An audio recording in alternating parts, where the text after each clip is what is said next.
Hello বন্ধুরা, আজকে হাজির হয়েছি তোমাদের মাঝে বড়লোক বাড়ি ছোট বউ ধারাবাহিকের 31তম পর্ব নিয়ে। তো চলো ভিডিওটি শুরু করা যাক। তোমরা যারা এই চ্যানেলটিতে নতুন আছো তারা কিন্তু অবশ্যই চ্যানেলটি সাবস্ক্রাইব করতে ভুলো না।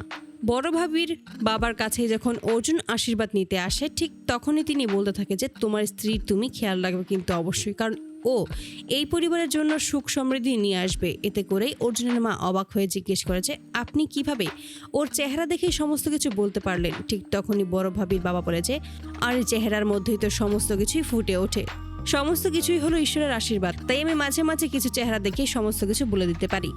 এই সমস্ত কথা শুনেই তিন ভাবি হাসতে থাকে, কারণ তারা তিনজন মিলেই তো প্ল্যান করেছিল এভাবে যেন শেষ মুহূর্তে এইরকমটা হয় আর অহনাকে এই বাড়ি থেকে চলে যাওয়া আটকাতে পারে। তারপরেই দেখা যায় যে রাতের বেলা অর্জুনের পাশে আবারও তার মা শুয়ে পড়ে। অর্জুন তখন পানি খেয়ে আবারও শুয়ে পড়বে, ঠিক তখনই অর্জুনের মা জিজ্ঞেস করে কি হয়েছে। অর্জুন বলে গরম লাগছে, পাখা একটু চালিয়ে দিই। ঠিক তখনই তার মা বলেছে এতে অনেক করে খরচা হবে, তুই চাইলে আমি তোকে হাত পাখা দিয়ে বাতাস করে দিচ্ছি। তখনই অর্জুন বলে ওঠে থাক, এই সমস্ত আর কোনো দরকার নেই। তখনই অর্জুনের মা অর্জুনকে বলে আমার ঘরে তুই এসি মেশিনটা লাগিয়ে দে, আর যতদিন না অবধি সেটা লাগিয়ে দিতে পারছি ততদিন অবধি তো আমি এখানেই থাকবো। তুই যদি প্রমোশন পেয়ে যাস তাহলে তো ওই মেশিনটা লাগিয়ে দিবি, আর তাহলে আমি সেখানে চলে যাব। তখন আরবার বলে যে ছোটবেলাতে তোরা সকলে আমার সাথে ওই একটা ঘরেই থাকতি, তখন তো কোনো অসুবিধা হয়নি, তাহলে এখন কেন অসুবিধা হচ্ছে। ঠিক তখন অর্জুন বলে আমি সে কথা একবারও বলিনি, কিন্তু যখন আমি কলেজে পড়তাম ঠিক তখন কিন্তু আমি একাই শুয়েছি, আমার পাশে তখন কেউ থাকেনি, তুমিও কিন্তু থাকুনি মা। অর্জুন তখন আরও কিছু বলবে, তবে তার আগে তার মা কথাটাকে ঘুরিয়ে ফেলে আর বলে যে এই সমস্ত কিছু বাদ দে, তুই মনোযোগ দিয়ে কাজটা শুরু কর, কাজটা করতে থাক ভালোভাবে, আর তাহলে তো তোর প্রমোশন হবে, আর তখনই কিছু বাড়তি টাকা এই ঘরে আসবে, আর তারপরেই ওই এসি মেশিনটা আমাকে লাগিয়ে দিবি, আমি সেখানে চলে যাব, তোর আর কোনো সমস্যা হবে না।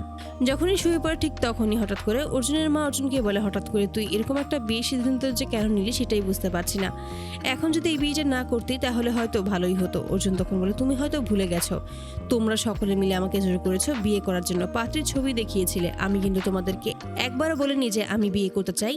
তখনই তার মা বলে যে আমি কিভাবে জানবো যে তোর বিয়েতে এরকম একটা গন্ডগোল হবে, আর এমন একটা ঘর থেকে একটা মেয়েকে নিয়ে এসেছি যে কোনো কাজেরই নয়, সবসময় শুধু নিজের মুখটা চালাতে থাকে, ওকে তো আজকে বাপের বাড়িতে রেখে আসা উচিত ছিল, কিন্তু আজকে ওই বড় বউয়ের বাবা যদি এই সমস্ত কথা না বলতো তাহলে তো ওকে সেখানেই আজকে রেখে আসতাম। অপরদিকে দেখা যায় মিষ্টির সাথে শুয়ে পড়ে অহনা। তখনই মিষ্টি বলে যে ছোট চাচি কালকে তুমি অনুষ্ঠানে যাবে কিন্তু। তখনই অহনা বলে পাগল হয়ে গেছো, তুমি আজকে দেখোনি কি হয়েছে, শুধুমাত্র তোমাকে দুটো স্টেপ শিখিয়েছিলাম, তাতেই আমাকে আমার বাবার বাড়ি রেখে আসার কথা হয়েছিল, আমাকে এত বড় একটা শাস্তি দিতে চেয়েছিল, আমি নাকি অনেক বড় ভুল করে ফেলেছি, আমি তো সেটাই বুঝতে পারছি না এখানে ভুলের কি রয়েছে, এটা এই বাড়ির কেন কেউ কিছু বুঝতে পারে না।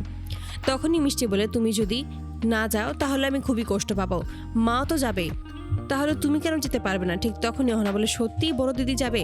ঠিক তখনই মিষ্টি বলে হ্যাঁ, দাদি যদি যায় তাহলে মাকেও ঠিক নিয়ে যাবে। তখনই অহনা বলে তাহলে তুমি প্রার্থনা করার জন্য আমাকেও সে সাথে করে নিয়ে যায়। তখনই মিষ্টি বলে তুমি চলো না, তুমি এত সুন্দর করে আমাকে স্টেপ শিখিয়েছো, আর তুমি যদি না যাও তাহলে কি হবে নাকি, একটা কাজ করো তুমি চুপি চুপি আসবে, কারণ আমি জানি যে দাদি কোনোদিনও তোমাকে ওই ফাংশন যেতে দেবে না, আর বাড়ির সামনেই তো ফাংশনটা হচ্ছে, আমার ডান্স শেষ হলেই না হয় তুমি সেখান থেকে চলে এসো, তবে পেছনের দরজা থেকে কিন্তু আসবে। এতে করেই ভাবতে থেকে অহনা সে কি করবে। এভাবেই যখন কথা বলতে থাকে ঠিক সেই মুহূর্তে এক প্রকার অহনা রাজি হয়ে যায় আর বলে যে আমি চেষ্টা করব যাওয়ার জন্য। অহনা বলে যে সত্যি বলতে আমারও যেতে খুব ইচ্ছে করছে, কিন্তু এবারের লোকেরা তো এটা কখনোই মেনে নেবে না। ঠিক তখনই মিষ্টি বলে দাদি তো মাকে স্পষ্ট করে জানিয়ে দিয়েছে এখন তোমার মেয়ে বড় হয়েছে, আর তুমিও কিন্তু এই বাড়ির বউ, এই সমস্ত কথা কিন্তু অবশ্যই মনে রাখবে। মিষ্টির মুখ থেকে এমন কথা শুনি অবাক হয়ে যায় অহনা আর বলে যে অলরেডি বলেও ফেলেছি। মিষ্টি তখন বলে হ্যাঁ, তার জন্য তো তোমাকে বলছি তুমি চুপচাপ সেখানে চলে যাবে, আর যখন লাইট অফ হবে ঠিক তখনই কিন্তু যাবে, তাছাড়া নয়তো গেলে কিন্তু ধরা পড়ে যাবে। তখনই অহনা প্রমিস করে যে এবার সে সত্যি মিষ্টিকে দেওয়া কথা সে রাখবে, সত্যি তার নাচের অনুষ্ঠানে সেখানে হাজির হবে, আবার তারপরেই আবার ফিরে আসবে। তারপরেই মিষ্টিকে ঘুমিয়ে যেতে বলে। যখনই ভাবতে থাকে এটা কোন বাড়িতে সে এসে পড়েছে, বিয়ের পরের দিনের থেকেই সে আলাদা থাকছে আর তার মা ওই ঘরে থাকছে, অপরদিকে এই একই কথা ভাবতে থাকে অর্জুন। ভাবতে থাকে যে এভাবে তো আমাদের থাকার কথা ছিল না, তাহলে আমার বিয়ের কেন দিয়েছিল কি এরা কেই জানে, বিয়ের পর দিন থেকে দুজনে আলাদা ঘরে থাকছি, আমাদের দুজনের সম্পর্ক শুরুই এখনো হলো না, আমরা দুজনকে জানতেও পারলাম না, চিনতেও পারলাম, দুজনের সম্পর্কে কিছুই আমরা এখনো জানি না, এই সমস্ত দিন যে কবে শেষ হবে সেটাই বুঝতে পারছি না। ঠিক সেই মুহূর্তে ভাবতে থাকে যে একবার কি ওর সাথে আমি কথা বলবো, একবার কি ওকে আমি দেখে আসবো, আজকে যা যা হয়েছে তার জন্য তো ওর সাথে আমার কথা বলাই হয়নি। ঠিক সেই মুহূর্তে দেখতে পায় ওর মা ঘুমিয়ে গেছে। তারপর নিজের ফোনটা নিয়ে অহনার সাথে মেসেজে কথা বলতে থাকে। অর্জুন জিজ্ঞেস করে ঘুমিয়ে গেছে তো? ঠিক তখনই অহনা বলে হ্যাঁ সে ঘুমিয়ে গেছে। অর্জুন বলে যদি ঘুমিয়ে যাও তাহলে আমার সাথে কে কথা বলছে? অহনা তখন জানায় আমি তো কথা বলছি না, আমার আত্মা কথা বলছে। এতে করে খুনসুটিতে মেতে ওঠে তারা দুজন। অহনা তখন বলে তাড়াতাড়ি ঘুমিয়ে পড়ুন, নয়তো মা আবার দেখলে রাগ করবে। অর্জুন জানায় তার খুব বোর ফিল হচ্ছে। তখনই অহনা বলে যে আপনি কি এখানে আসতে পারবেন? যদি এখানে আসতে পারেন তাহলে নিশ্চয়ই বোর ফিল হবে না, আর আমাকে না দেখে যদি বোর ফিল হয় তাহলে চলে আসুন আমাকে দেখার জন্য। তারপরে আবার জানিয়ে দেয় যে আপনি যদি এখানে না আসতে পারেন তাহলে চুপচাপ ঘুমিয়ে পড়ুন, আমার সাথে কথা বলছেন এটা দেখলে আবার ঝামেলা হবে, আর আমি চাই না আর কোনো ঝামেলা হোক। আজকে এত কিছু হয়ে গেল তবুও আপনি একটা কথাও বললেন না, কিছুই আপনি বললেন না, চুপ করেছিলেন। অহনার সাথে যখন কথা শেষ হয়ে যায় ঠিক সেই মুহূর্তে তার মা জেগে ওঠে আর বলে যে তোর ফোনে বারবার করে এরকম শব্দ কেন হচ্ছে? ফোনটা সুন্দর করে বন্ধ করে ঘুমিয়ে পড়। তখন অর্জুন ফোনটা রেখে দেয়। অপরদিকে অহনা অপেক্ষা করতে থাকে অর্জুন থেকে কোনো টেক্সট করেছে কিনা, কিন্তু তখন দেখতে পায় কোনো টেক্সট করেনি। এতে করে রাগ করে নিজের ফোনটাও রেখে দেয় এবং ঘুমিয়ে পড়ে। পরের দিনই অর্জুনের মা অর্জুনের কাকাকে ডাকতে থাকে। ঠিক তখনই সেখানে কাকি ও মাসি চলে আসে এবং তারা বলে যে স্কুটি নিয়ে বাইরে বেরিয়ে গেছে। অর্জুনের মা তখন বলে আজকের দিনেও স্কুটি নিয়ে যেতে হবে কেন? ঠিক তখনই মাসি বলে যে স্কুটি নিয়েই তো যাবে ওই ফাংশনে। ঠিক তখনই অর্জুনের কাকা সেখানে এসে হাজির হয় আর বলে যে আজকে স্কুটি নিয়ে যেতে হবে। অর্জুনের মা বলে আজকে স্কুটি নিয়ে না গেলে হয় না? কাকা তখন বলে যে আজকেই তো পাড়ার সমস্ত লোকেরা ওই ফাংশনে আসবে, আর সেখানেই তো আমাকে এইটা নিয়ে যেতে হবে, আমাকে তো সবাইকে দেখাতে হবে যে আমি সত্যিই স্কুটি কিনেছি। ঠিক তখনই মাসি বড় বউকে ডেকে পাঠায়, আর ঠিক তখনই বড় ভাবি সেখানে ছুটে আসে। অর্জুনের মা তখন বলে শুধুমাত্র তোমাকেই আমাদের সাথে করে নিয়ে যাচ্ছে, কারণ তুমি হলে এই বাড়ির বড় বউ। ঠিক তখনই বড় ভাবি বলে যে মেঝোর খুব ইচ্ছে হয়েছিল মা, আপনি যদি বলতেন তাহলে ওকে একটু নিয়ে যেতাম। ঠিক তখনই বলে ওঠে যে শুধু কি মেঝোর ইচ্ছে হয়েছে, মিতার ইচ্ছে হয়নি। ঠিক তখনই সেখানে টুকুন এসে হাজির হয় আর বলে বাড়ির সব বউরাই তো একসাথে চলে যেতে পারে, ওরা গেলে ওরাও খুশি হবে, আর আমি না হয় ওদেরকে এখানে আবার নিয়ে আসবো। ঠিক তখনই অহনা মিষ্টিকে রেডি করিয়ে সেখানে নিয়ে আসে। ঠিক তখনই বড়ভাবে বলে যায় আমরা যদি সত্যি তিনজন যাই তাহলে, তবে তার আগেই অর্জুনের মা কথাটাকে কেড়ে নেয় আর আটকে দিয়ে বলে যে তোমরা তিনজন যাচ্ছ এটাই বেশি, আর কোনো কথা বলবে না, আর যদি কারণ আমি সুপারিশ করতে আসো তাহলে কিন্তু তোমাদের তিনজনকেও এই বাড়িতেই রেখে যাব, আর কাউকেই নিয়ে যাব না। ঠিক তখনই অহনা বলে যে বড়ভাবেই তুমি চিন্তা করো না, আমি এই বাড়িতেই ঠিক আছি, আমি কোথাও যাব না, তোমরা সকলে মিলে ঘুরে আসো। অর্জুনের মা তখন খোকনের কথা জিজ্ঞেস করতেই তখনই বড়ভাবে জানায় সে তো দোকানে চলে গেছে, ফ্রি হলেই সেখান থেকে সরাসরি ফাংশনে চলে যাবে। মিষ্টিকে দেখতে পেয়ে অর্জুনের মা জিজ্ঞেস করে তোকে এইভাবে সাজিয়ে দিয়েছে কে, আর তুই কার কাছে এইভাবে সেজেছিস?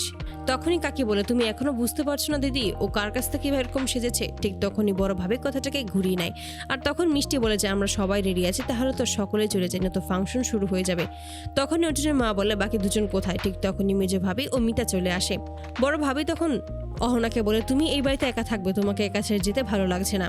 অর্জুনের মা তখন বলেছে তোমার নতুন বিয়ে হয়েছে তাই তুমি এখানেই থাকবে, ওদের অনেক বছর হয়েছে তাই ওদেরকে সাথে করে নিয়ে যাচ্ছি, আর বাড়ি একা পেয়ে আবার পায়ে ঘুঙুর দিয়ে নাস্তা শুরু করো না, কালকে আমি তোমাকে পাঠিয়ে দিতাম, শুধুমাত্র বড় বউয়ের বাবার জন্যই আটকে গেল, আমি জানি না উনি তোমার মাঝখানে কি এমন শুভ লক্ষণ দেখেছে। তখনই তিন ভাবি মিলেই অহনার কাছে আসে এবং বলে যে তুমি কোনো চিন্তা করো না, সুন্দর করে তুমি মিষ্টিকে নাচ শিখিয়েছো, আর ও যদি আজকে এখানে নাচ করে আর তুমি যদি সেখানে যেতে না পারো তাহলে সত্যিই খুব খারাপ লাগবে, কিন্তু আমরা কি করব, আমরা তো কিছুই করতে পারবো না।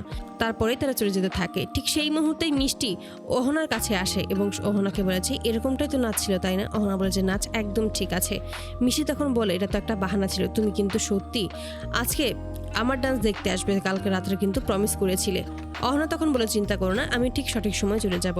তখনই মিষ্টি জানিয়ে দেয় যে তুমি কিন্তু মাথায় ঘোমটা দিয়ে আসবে যেন কেউ তোমাকে চিনতে না পারে। যখন লাইট অফ হয়ে যাবে ঠিক তখনই পেছনের দরজা দিয়ে চুপি চুপি ভেতরে প্রবেশ করবে। ঠিক তখনই অর্জুনের মা বলে যে তুই ওখানে দাঁড়িয়ে রয়েছিস কেন, তুই এখানে চলে আয়। আর ছোটকে ফোন করে জানিয়ে দেয় ওর বাড়িতে আসার দরকার নেই, বাড়িতে তো কিছু নেই, ও সরাসরি যেন ফাংশনে চলে যায়। তারপরেই দেখা যায় যে সময় হয়ে আসে এবং ঠিক সেই মুহূর্তে অহনা শাড়ি চেঞ্জ করে ফেলে এবং মাথায় একটা ঘুমটা দিয়ে ফেলে যেন তাকে কেউ চিনতে না পারে। তবে তার আগেই অহনাকে পাহারা দেওয়ার জন্য একটা কাজের লোকে সেখানে রেখে যায়। অহনা তখন তার চোখে ধুলো দিয়েই বাড়ির বাইরে বেরিয়ে আসে। তো বন্ধুরা তোমাদের কি মনে হয় এবার কি শেষ রক্ষা হবে অহনার?